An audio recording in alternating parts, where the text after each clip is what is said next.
presentamos Tiempo de Dios con el pastor Ezequiel Molina Hijo. Una palabra de fe que puede transformar. San Juan capítulo 11, verso 30. Dice la escritura: Jesús todavía no había entrado en la aldea, sino que estaba en el lugar donde Marta le había encontrado. Entonces los judíos que estaban en casa con ella y la consolaban, cuando vieron que María se había levantado deprisa y había salido, la siguieron diciendo: va al sepulcro a llorar allí. María, cuando llegó a donde estaba Jesús, al verle, se postró a sus pies diciéndole: Señor, si hubieses estado aquí, no habría muerto mi hermano. Jesús entonces, al verla llorando y a los judíos que la acompañaban también llorando, se estremeció en espíritu y se conmovió y dijo: ¿dónde le pusiste? Le dijeron: Señor, ven y ve. Jesús lloró. Dijeron entonces los judíos: mirad cómo le amaba. Y algunos de ellos dijeron: ¿no podía este que abrió los ojos al ciego haber hecho también que Lázaro no muriera? Pueden tomar asiento. El Evangelio, el motor de la esperanza, segunda parte. El pasado jueves comenzamos a reflexionar sobre este tema y nos enfocamos en el caso de una mujer viuda de una pequeña ciudad llamada Naín, que había perdido su hijo y caminaba en una procesión rumbo a sepultar el muchacho. Y con ese muchacho que iba a sepultar, también estaba sepultando la única esperanza que tenía en su vida. El panorama sombrío y triste de la mujer cambió radicalmente cuando, a la entrada de la ciudad, ellos saliendo y Jesús entrando, se encontraron la procesión, la viuda y el cadáver del muchacho que estaba muerto. Se encontraron con Jesús y el Señor le devolvió la esperanza a una mujer que lo había perdido todo. Concluimos diciendo que ese es uno de los aspectos importantes del Evangelio, que como iglesia estamos llamados a proclamar, a presentar, a anunciarle a la gente: hay esperanza en Cristo Jesús. Hay esperanza cuando te encuentras con Cristo Jesús. Sin importar que tus esperanzas humanamente hayan colapsado, hayan muerto, hay esperanza en Cristo Jesús. Ese debe ser nuestro mensaje permanentemente. Debe ser parte de nuestra proclamación. Nunca podemos olvidar que como buenas noticias de parte de Dios, que es la definición del Evangelio, hay un mensaje de esperanza para la gente. Y por eso, aunque los evangélicos del siglo XXI no usan tanto estas proclamas, pero los del siglo XX sí la usaban mucho. Continuamente decían: solo Cristo salva. Solo Cristo liberta, solo Cristo transforma, solo Cristo hace nuevas las cosas. Aleluya. Porque es intrínseco a la naturaleza del Evangelio. El Evangelio es motor de la esperanza para la gente. Hoy, con la ayuda del Espíritu Santo, quiero que sigamos reflexionando al respecto y de manera particular enfocarnos en el obstáculo que representan las personas que a veces rodean a uno para que no podamos ver el renacer de la esperanza. Esos obstáculos que se levantan contra la esperanza, contra el evangelio, contra lo que Dios puede hacer en la vida de la gente. Hoy debemos reflexionar en eso, porque el Espíritu Santo ha puesto en mi corazón que debemos primero identificarlo y segundo, no hacerle caso y enfocarnos en lo que Dios puede hacer por nosotros y entender que no es un problema de ahora ni contigo, sino que ha sido siempre. Porque a veces uno cree que los problemas solo están pasando con uno. A veces uno piensa que las dificultades nada más las está enfrentando uno, pero cuando uno va a la palabra y cuando uno conoce la historia de la gente, se da cuenta que hay mucha gente que ha estado pasando por situaciones similares y ha enfrentado situaciones similares. ¿Por qué mucha gente vive sin esperanza? Entre otras cosas, porque viven rodeados de personas que no tienen esperanza. Y como ellos no tienen, influyen negativamente en la vida de los demás. Para validar este argumento tengo dos ejemplos súper conocidos a la luz de los evangelios que nos fundamentan este planteamiento y que nos ayudan a identificar el problema de la gente que está alrededor de uno. Y el primero está en el capítulo 9 de Juan, el famoso ciego de nacimiento. Es probable que si usted es cristiano de algunos años, en algún momento ha oído referirse a esa historia bíblica. Está en San Juan capítulo 9, verso 1 al 12. Y solo leo algunos versos de ese caso. Dice: al pasar Jesús vio a un hombre ciego de nacimiento. Y le preguntaron sus discípulos diciendo: Maestro o Rabí, ¿quién pecó, este o sus padres, para que haya nacido ciego?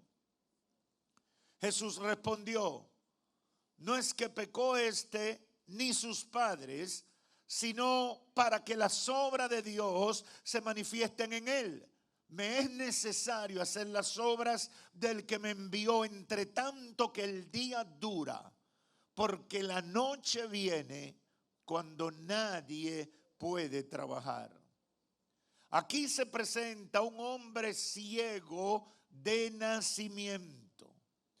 La Biblia no entra en detalles del diagnóstico ni lo que le había producido esa condición, pero sí queda claro que desde que nació era ciego. Este hombre nunca había tenido el privilegio de ver con sus propios ojos. Nunca había visto el rostro de sus padres. Nunca había visto el rostro de sus hermanos. Y mucho menos había visto el rostro de sus amigos o de sus vecinos. Este hombre desdichado tuvo que aprender a vivir con esa limitación. Una limitación que además lo marginaba de la sociedad porque no podía desarrollar una vida normal. Usted sabe que el que no puede ver, aunque quiera, no puede desarrollar una vida normal. Cuando va por la calle, aunque tenga bastón y sea diestro, uno va preocupado, uno lo ve y dice: es que no puede ver y va a chocar, se va a caer. Bueno, pero se cae lo que tenemos ojo y vemos. Imagínense uno que no puede ver. Es decir, este es el caso de una persona que tuvo que aprender a vivir con esa limitación que lo marginaba de la sociedad, porque aunque quisiera, no podía desarrollar una vida normal. Dice un comentarista que el que está temporalmente ciego no puede disfrutar de la luz, pero el que es ciego de nacimiento no se puede hacer ni siquiera la idea de la luz, ni de las formas, ni de los colores. Y dice más, pienso que tal persona habría dado cualquier cosa por satisfacer su curiosidad con obtener la vista, aunque sea por un día, aunque la volviese a perder. Un ciego de nacimiento, hermanos y amigos que me escuchan, es una persona que no tiene ni siquiera la idea de que puede haber esperanza para su vida. Y dos cosas interesantes pasan con este caso de este ciego de nacimiento que quiero resaltar en esta mañana. Número uno, los discípulos que andaban con Cristo al encontrarse con este ciego le hacen una pregunta al Señor. ¿Quién fue que pecó? Y al mismo tiempo asumen la postura del pensamiento de los judíos o del judaísmo, quienes entendían que la maldad o la desgracia llegaba a la vida de la gente por el pecado de un ancestro o por un pecado oculto que ellos pudieran tener. Por eso cuando usted se va al libro de Job y se encuentra con los amigos de Job que lo ven en medio de su penuria, Zofar, Bildad y el otro, y también el mismo Eliú, ellos, ¿qué le dicen a Job? Confiesa. Tú tienes que decirle a la gente qué es lo que ha pasado, porque si tú estás así de mal como estás, es porque hay algo malo que tú has hecho. Porque ese era el pensamiento. Así se valoraban las cosas. Y cuando Cristo se encuentra con este ciego, los discípulos que andan con el Señor, quienes habían sido testigos del poder de Dios, quienes habían estado viendo el mover de Dios en cada lugar donde Cristo llegaba, se atreven a preguntarle, ¿quién fue que pecó? ¿Este o sus padres? Para que naciera de esa manera.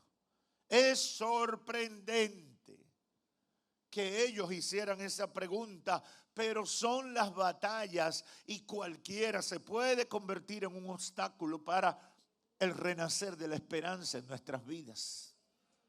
Jesús les responde que no tiene nada que ver con eso. Jesús le dice, eso no tiene que ver con eso. Eso que ustedes piensan están equivocados. No tiene nada que ver con eso, la ceguera de nacimiento de ese hombre, sino que esa dificultad se convertirá en una oportunidad para la gloria de Dios manifestarse en la vida de ese hombre. Y cuando yo analizaba este pasaje, el Espíritu Santo recordó algo que yo he entendido, pero que a veces a uno se le olvida. Los cristianos evangélicos, quienes creemos en el poder de Dios, antes que lamentarnos y buscar razones humanas para explicar las dificultades, debemos poner la esperanza en Dios y confiar de que cada dificultad, cada problema, cada enfermedad es una oportunidad para que la gloria de Dios se manifieste. Ah, pastor, pero eso es un pensamiento demasiado fanático. Bueno, tú le dirás la calificación que a ti te dé la gana, pero a la luz de la palabra, eso es lo que yo puedo entender. Cada problema, cada dificultad, cada frente que el diablo te levante, tú tienes que decir, aquí hay una oportunidad para Dios glorificarse. Uno conoce el poder de Dios en medio de las dificultades. Uno sabe el recurso tan importante que es Dios para nuestras vidas en medio de las batallas que se nos presentan. He llegado estoy convencido de que si uno no pasa por dificultades, uno no tiene idea del Dios que uno tiene. Dice la Biblia que el Señor hizo lodo en tierra, se lo puso en los ojos al ciego lo envió a lavarse en el estanque de Siloé, y el muchacho que había sido ciego de nacimiento recibió la vista. A pesar de que los discípulos que andaban con Cristo estaban buscando explicaciones para justificar la razón de su problema, tronchando con esa actitud, tronchando el renacer de la esperanza en la mente y el corazón de ese hombre enfermo. El segundo aspecto que encuentro en este caso del ciego de Juan 9 es la reacción de los vecinos y los amigos. Dice el verso 8, entonces los vecinos y los que antes le habían visto que era ciego decían, después que Cristo lo sana, óyeme, ya recibió lo que necesitaba, después que Cristo lo sana, escuche la reacción de los vecinos y los amigos. Entonces los vecinos y los que antes le habían visto que era ciego decían, ¿no es este el que se sentaba y mendigaba? Y unos decían, él es. Y otros decían, bueno, se parece.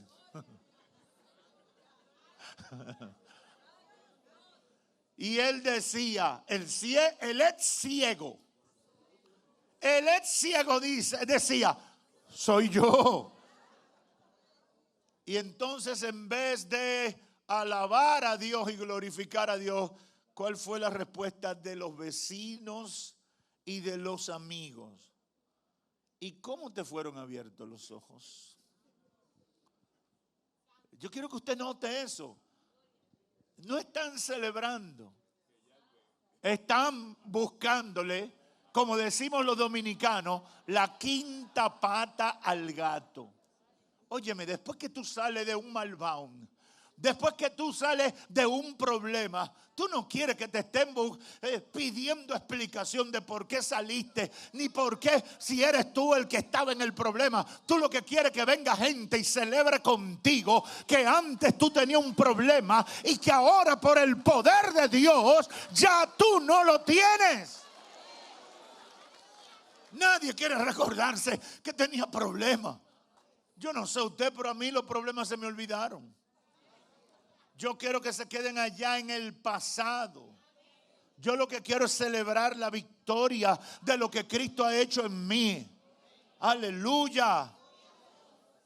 Los amigos y los vecinos lo que quisieron fue preguntarle, mira, ¿eres tú? Antes de gozarse con la bendición que recibió este ciego, que no tenía esperanza, se enfocaron en conocer quién lo había sanado y por qué lo había sanado. Y esto significa que para ellos, él no tenía esperanza y no debía tener esperanza de superar el problema que tenía el ciego. Para completar la argumentación, tengo el segundo caso que está ahí mismo en San Juan 11, cuando comenzamos a leer, y se trata de la muerte de Lázaro, un amigo de Jesús. Lázaro, Marta y María, que vivían en Betania, una aldea a unos pocos kilómetros de Jerusalén, eran la gente de confianza de Cristo en esa zona. Cada vez que Cristo iba a Jerusalén, dormía en Betania. Cristo no pernotaba en Jerusalén. Su lugar, su casa, era la casa de Lázaro, de Marta y de María en Betania. Ahí pernotaba Jesús. Y la Biblia no entra en detalle, pero resulta que Lázaro enfermó y de repente murió. Jesús llega a Betania porque su amigo había muerto. Y yo me quiero concentrar en ver varias reacciones de las personas que estaban alrededor de la familia. Porque también aquí encontramos personas que no le daban lugar a la esperanza de que Cristo hiciera algo por Lázaro ya que había muerto.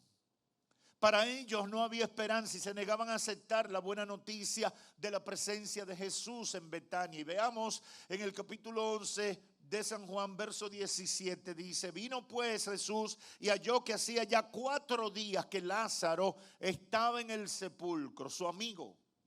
Ya tenía 4 días enterrado. Betania estaba cerca de Jerusalén, como a 15 estadios, y muchos de los judíos habían venido a Marta y María. Escuche bien, verso 19. Y muchos de los judíos habían venido a la casa de Marta y María para consolarlas por su hermano que había fallecido. Fueron a darle el pésame, fueron a ser solidarios con ellas. Sigue diciendo la Biblia, verso 30, Jesús todavía no había entrado en la aldea, sino que estaba en el lugar donde Marta le había encontrado, lo había alcanzado. Entonces los judíos que estaban en casa con ella y la consolaban, cuando vieron, verso 31, cuando vieron que María, la otra hermana, se había levantado de prisa y había salido, la siguieron diciendo: va al sepulcro a llorar allí. Cuando uno sufre una pérdida tan sensible, uno puede reaccionar de maneras incomprensibles. Y muchas veces los que están al lado están observando porque le da un ataque de lloro, un ataque de pánico, dice la gente, o una reacción violenta porque está viviendo un dolor muy grande. Bueno, María se mueve y los que están con ella le caen detrás porque dicen: ¿qué le ha pasado? Quizás va corriendo para el sepulcro otra vez. Aquí podemos notar un grupo de gente que tiene la misión de consolar a los familiares de Lázaro y no los dejan ni por un momento. Y sigue diciendo el verso 33, Jesús entonces, al verla llorando y a los judíos que la acompañaban también llorando. Yo no sé cuántos de los que están aquí, cuando han ido a un velatorio, por lo menos los ojos se le ponen vidriosos y a veces también lloran al ver el dolor de la gente. Uno puede tener el corazón duro y puede ser que esa persona quizás no era tan importante en la vida de uno, pero al ver llorando a las demás personas, uno se quebranta. Dice la Biblia aquí que la gente, y me quiero concentrar en la gente alrededor de ellos, que acompañaban a María y a Marta, también estaban llorando. Aquí en el verso 33 y dice: Jesús se estremeció en espíritu y se conmovió. Y dijo: ¿dónde le pusiste? Refiriéndose al cuerpo de Lázaro. Y le dijeron: ven, Señor, y ve. Y dice el verso 35, que es uno de los versos más famosos de toda la Escritura: Jesús lloró. Jesús lloró. Y dice el verso 36, dijeron entonces, ¿quiénes? Los judíos, la gente que los acompañaba, dijeron: mirad cómo le amaba. En otras palabras, pero lo querían mucho a ellos. Hermano, hay gente que suelta veneno cada vez que habla. Hay gente que puede estar solidarizándose con usted, pero usted no sabe si gozarse o llorar por lo que están diciendo alrededor de usted. Porque cada palabra es peligrosa cuando sale de sus labios. Mirad cómo le amaba, como quien dice: pues yo pensé que él no lo quería, porque vino 4 días después que se murió. Porque que la gente se la pasa juzgando al otro y diciendo: ¿por qué no lo hizo de esta manera? Debió de hacerlo de la otra manera. La gente vive en ese afán. Hermano, usted no sabe lo que le pasó a esa persona. Usted no tiene idea de la lucha que ha tenido para llegar ahí. Celebre que llegó y deje de estar juzgando. Y yo resalto esto, hermano, porque nosotros a veces, siendo creyentes, tenemos un comportamiento de esa manera y no debe ser. Ah, mire, el hermano llegó tarde a la iglesia. Bueno, lo ideal era que llegara temprano. Pero si llegó, celebre que llegó. No empiece a decir, mire ese carnal, mire ese mundano, ese tiene un pie afuera y otro adentro. No, ese no es su trabajo. Deje que el diablo haga su trabajo. Ese es el trabajo del diablo. Haga usted el trabajo del ejército de Dios. Celebre que llegó, celebre que venció. Alabe a Dios porque está aquí. Mirad cómo le amaba. Y dice el verso 37, y algunos de ellos dijeron, y aquí se revela el veneno. No podía este que abrió los ojos al ciego, ¿se recuerdan el ciego del capítulo 9? Haber hecho también que Lázaro no muriera. Aquí comenzaron a cuestionar la conducta de Cristo. Porque en el fondo eso es lo que el diablo hace, crear una atmósfera contraria a lo que Dios quiere hacer en la vida de la gente. Nunca le facilite las cosas al diablo. Que de tu boca salga palabra de fe. Que de tu boca salga palabra de esperanza. Muérdete la lengua antes de hablar una cosa que traiga desánimo o que lleve destrucción a la vida de otra persona. Procura que de tus labios solo salga palabra de fe, palabra de esperanza, palabra de parte de Dios para la vida de la gente. Los malos tienen sus bocinas ya. Hace mucho que el diablo tiene bocinas regando desánimo, desesperanza, dolor y sufrimiento. Tú tienes que hacerle la contra y decir, en el nombre de Jesús, aquí cosas buenas van a pasar. En el nombre de Jesús todavía hay esperanza para Dios glorificarse. Tenían esperanza esos que acompañaban a María y a Marta. Tenían esperanza para ellos de que su dolor terminaba. Tenían ellos la expectativa de que ese panorama sombrío de dolor y de tristeza cambiara. Tenía esa gente que se movía y lloraba con ellos. Expectativa de que Cristo hiciera algo. No, al contrario, estaban bloqueando lo que el Señor quería hacer. Y yo le motivo, porque a veces la gente me dice, no sé por dónde voy a leer la Biblia. Y he leído tantas veces. Yo le voy a decir algo. Yo he predicado más de 1850 mensajes grabados, de lo que tengo grabado, sin contar lo que no he grabado. Y cada vez que entro a la palabra de Dios, yo descubro cosas. Y es fascinante uno sumergirse en la palabra de Dios. Y yo le motivo siempre a que usted se sumerja a bucear en la palabra de Dios. ¿Por qué? Porque una de las cosas que yo descubrí preparando esto fue que muchas veces Cristo tenía que lidiar con esto, con la gente negativa que había alrededor de los necesitados. Con el caso de Jairo, Cristo llega a la casa de Jairo, la niña se había muerto, y le dice el Señor, Pedro y Juan, vengan ustedes. Y dejan todo el mundo afuera, y nadie entre aquí. Ningún mirón. Ninguno que va a estar mirando y no va a estar aportando. Lo quiero aquí adentro. ¿Por qué? Porque Cristo quería una atmósfera de gloria. Cristo quería un ambiente adecuado a lo que Él iba a hacer en ese lugar. Yo no sé si tú me estás entendiendo. Si tú estás enfermo, no permite en tu casa gente que venga con palabra negativa. Si tú estás pasando por un problema con tu matrimonio, con tus hijos, con tu familia, no acepte ninguna boca del diablo que venga a declarar cosas negativas alrededor de lo que te está pasando. Tú tienes que decir, a esta casa viene gente que hable palabra de Dios. Aleluya. Y usted puede hurgar en la Biblia y darse cuenta que Cristo luchaba con eso, con esa gente que se convertía en obstáculo para lo que Él quería hacer en la vida de la gente. Y siempre se levantan los obstáculos.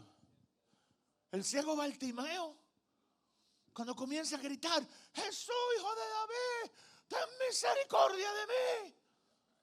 Es un hombre desesperado, un hombre con problemas. Ahora, ¿qué hacen? ¿Qué hacen los mirones que estaban al lado? Muchacho, cállate, que a ti no te van a hacer caso. Muchacho, deja de gritar como loco. Mantén la postura. Es que tú nunca habías visto un maestro. Pero ¿cuál era el problema de Bartimeo? Él era ciego. Y él había oído que Cristo tenía poder. Entonces para él lo más importante era cesar al que podía darle respuesta a la necesidad que él tenía. Aleluya.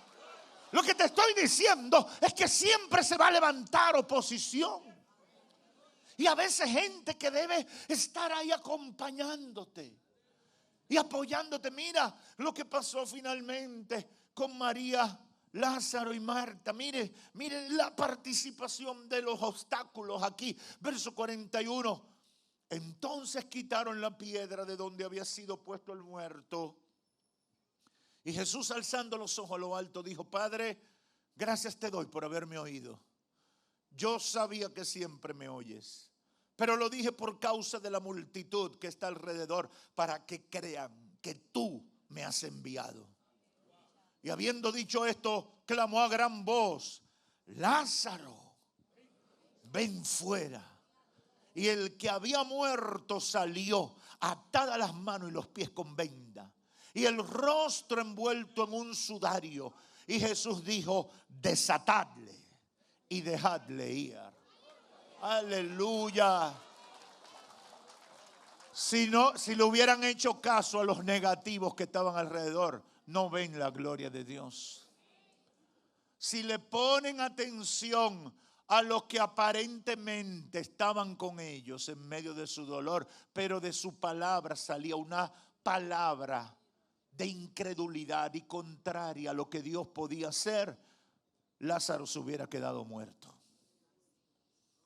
Por eso concluyo con dos ideas fundamentales alrededor de todo esto. Número uno, hemos presentado dos casos bien conocidos en la Biblia, de varios, donde la gente que estaba al lado de los enlutados, la gente que estaba al lado de los sufridos, la gente que estaba al lado de los enfermos o de los muertos, esa gente no tenían esperanza. Y de alguna manera no podían aceptar que Jesús pudiera ofrecer esperanza a estas personas en necesidad. Por tanto, se convirtieron en piedra de tropiezo para lo que Dios quería hacer, en obstáculos.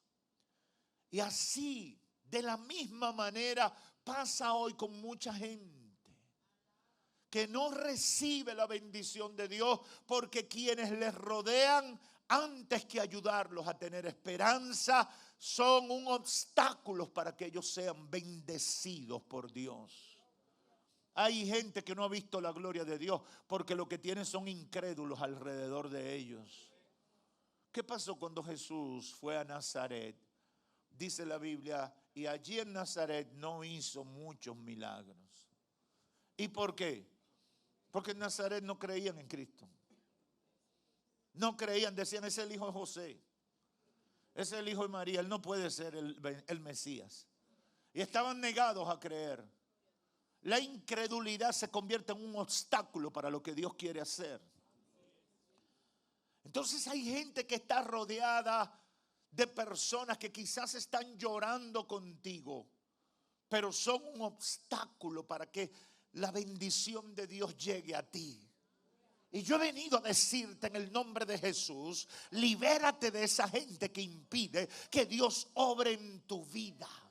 Libérate de esa gente que quiere anular la fe que hay en ti. El poquito de fe que te queda, te la quieren anular. Libérate de esa gente. Libérate de esa gente que quiere ignorar el poder de Dios, utilizando argumentos racionales y hasta teológicos para mantener a la gente sin esperanza. lo que me picó a mí para preparar esta serie de mensajes fue ver a un pastor famoso bautista de Estados Unidos atreverse a decir en un púlpito: no, los milagros solamente era para Jesús y los apóstoles. La iglesia no tiene poder para orar y esperar que ocurran milagros. Yo me indigné. Pues yo sabía que ese pastor había dicho muchos disparates, pero yo creo que es el mayor que ha dicho. Yo creo que ese es el mayor que ha dicho. Plantarse en un templo lleno de gente. Y entonces yo me sentí ofendido en mi espíritu.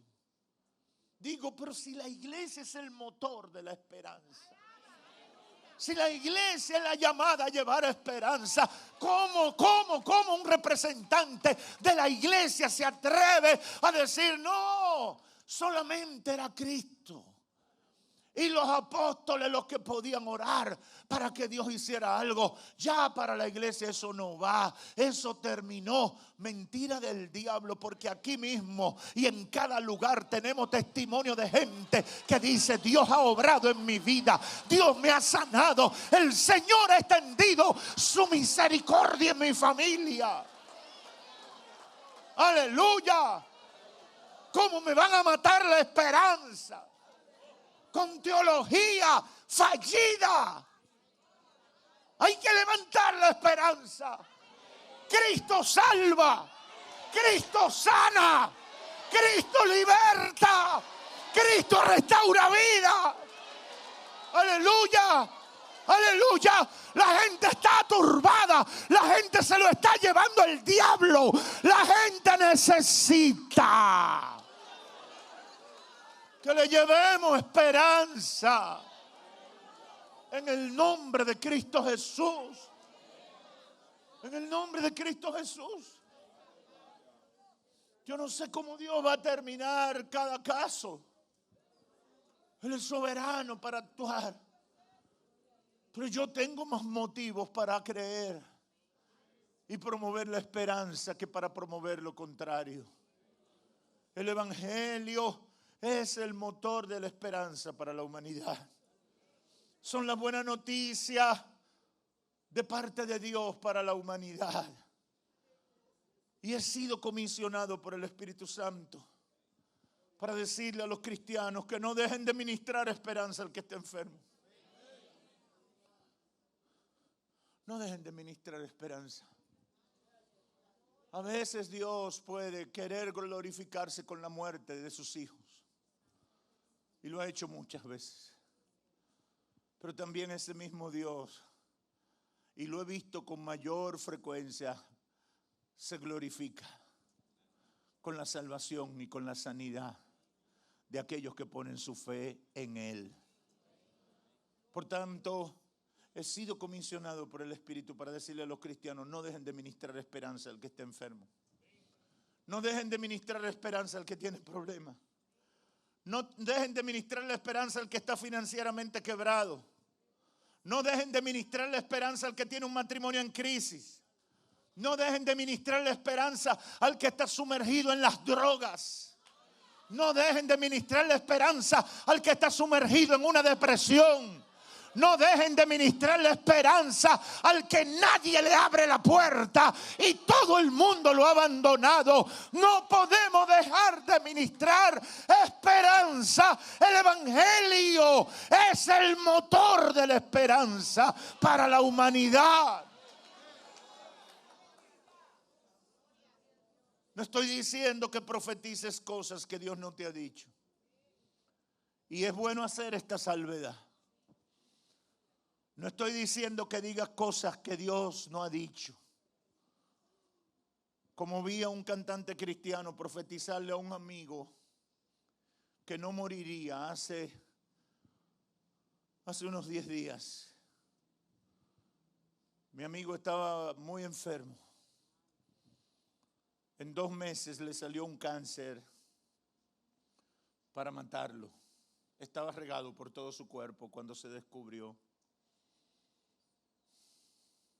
Y postrado, esta persona fue y le visitó y le dijo: tú no vas a morir, dice el Señor. Y 6 días después mi amigo falleció. No tenemos que decir que Dios ha dicho algo que no ha dicho.